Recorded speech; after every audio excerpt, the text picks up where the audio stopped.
Assalamualaikum warahmatullahi wabarakatuh. Bismillah, alhamdulillah, la haula wa la quwwata illa billah. Salatu wassalamu ala rasulillah. Asyhadu an la ilaha illallah wa la syarika lah. Wa asyhadu anna muhammadan abduhu wa rasuluh. La nabiyya ba'dah. Yang berbahagia Sobat Semanik, perkenankan di sini saya akan sedikit berbagi atau sharing tentang satu surat yang dimana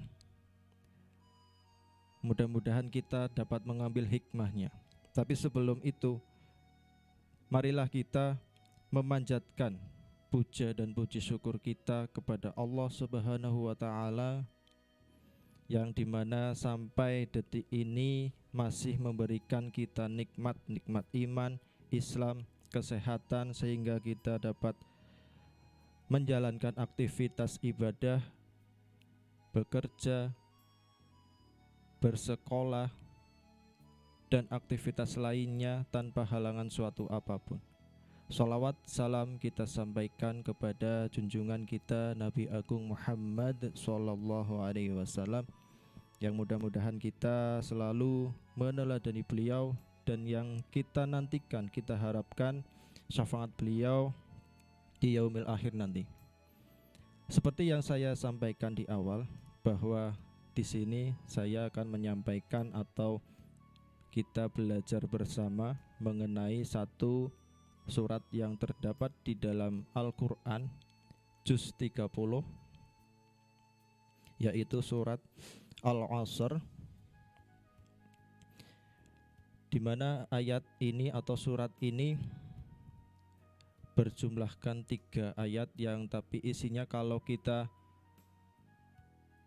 dalami, kita renungkan, sangat banyak manfaatnya untuk kehidupan kita sehari-hari, di mana bunyinya adalah sebagai berikut. A'udzubillahi minasyaitonirrajim.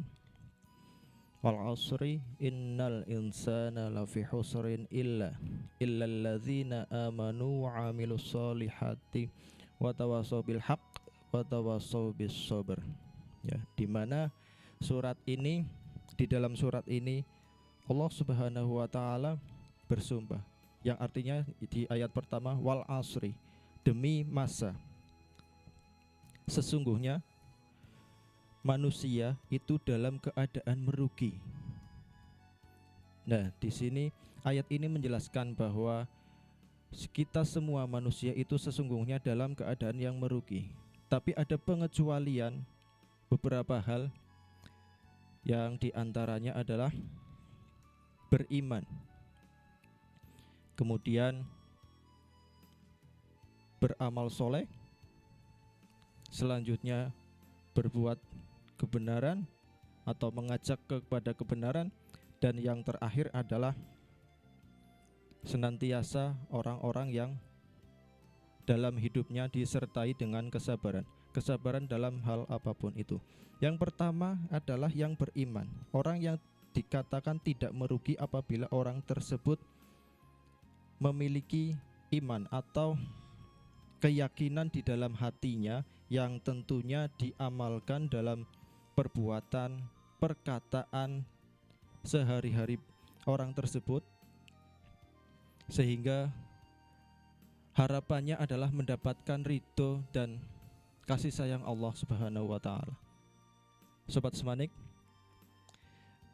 yang kedua, orang yang dikatakan tidak merugi adalah orang yang beramal soleh.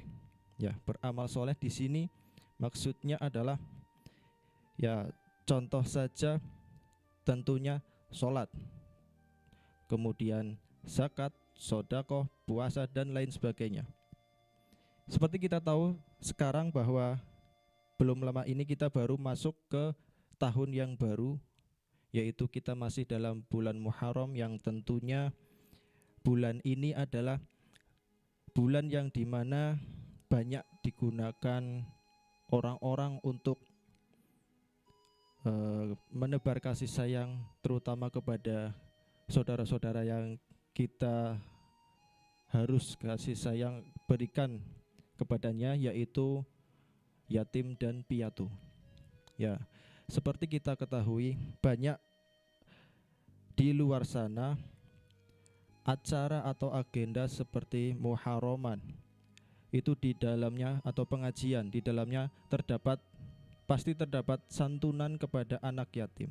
Nah, dari sini beramal soleh kita dapat melakukannya, karena bulan Muharram termasuk bulan yang keempat yang dimuliakan Allah, yaitu bulan Muharram, Dzul Qaidah, Dzul Hijjah, dan satu lagi adalah bulan Rajab, yang dimana keempat bulan itu adalah bulan yang dimuliakan Allah.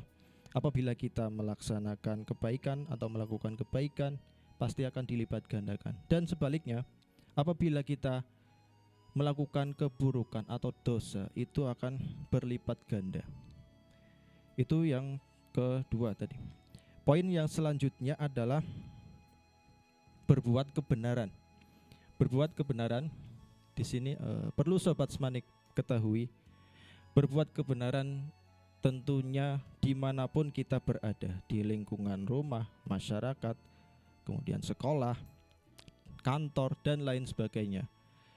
Kita ambil contoh di lingkungan kita, yaitu sekolah, yaitu Bapak Ibu guru, tentunya dengan tugas beliau mendidik, mengajar, penuh kasih sayang kepada siswa-siswi Sobat Semanik yang insya Allah senantiasa menuntut ilmu dengan sungguh-sungguh. Kemudian kebenaran yang selanjutnya adalah di mana siswa atau siswi Sobat Semanik semua harus senantiasa kita melaksanakan kebenaran ini, contohnya dengan menaati tata tertib di sekolah, berbuat kebaikan, menjaga perkataan, sikap, dan lain sebagainya selama di sekolah ataupun dimanapun kita berada. Lanjut ke poin yang terakhir, yaitu orang-orang yang sabar. Maksudnya apa? Orang-orang yang sabar di sini artinya orang-orang yang sabar adalah apabila semisal seseorang sedang diuji dengan kenikmatan berupa sakit, mungkin yang lainnya kesulitan dalam hal ekonomi, atau mungkin yang lainnya, hal yang lain lagi. Contoh orang yang sakit, bentuk sabarnya seperti apa? Apakah hanya pasrah tiduran? Tentu tidak kan? Tentu dengan sabar, yaitu dengan ujian atau usaha, dengan usaha, yaitu dengan disertai tentunya berobat, dan selanjutnya adalah berdoa, dan yang terakhir adalah memasrahkan semua hal kehendak kepada Allah.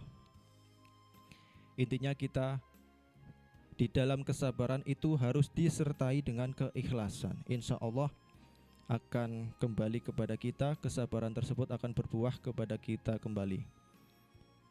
Mungkin itu keempat hal yang dikatakan atau difirmankan Allah Subhanahu wa taala dalam Quran surat Al-Asr yang tidak akan merugi. Mudah-mudahan dari apa yang kami sampaikan, Sobat Semanik bisa mengambil manfaatnya, paling tidak untuk diri saya sendiri dan pada umumnya adalah kepada Sobat Semanik semua. Pada intinya, mari kita lakukan kebaikan dimanapun dan kapanpun kita berada. Mungkin kiranya cukup sekian dari kami. Mudah-mudahan insya Allah bermanfaat. Kurang lebihnya mohon maaf apabila ada yang kurang, salah, semata-mata datangnya dari saya, dan bila ada manfaat insya Allah dari Allah Subhanahu wa ta'ala. Sekian, terima kasih, semoga bermanfaat. Wallahul muwafiq ila aqwamit thoriq. Assalamualaikum warahmatullahi wabarakatuh.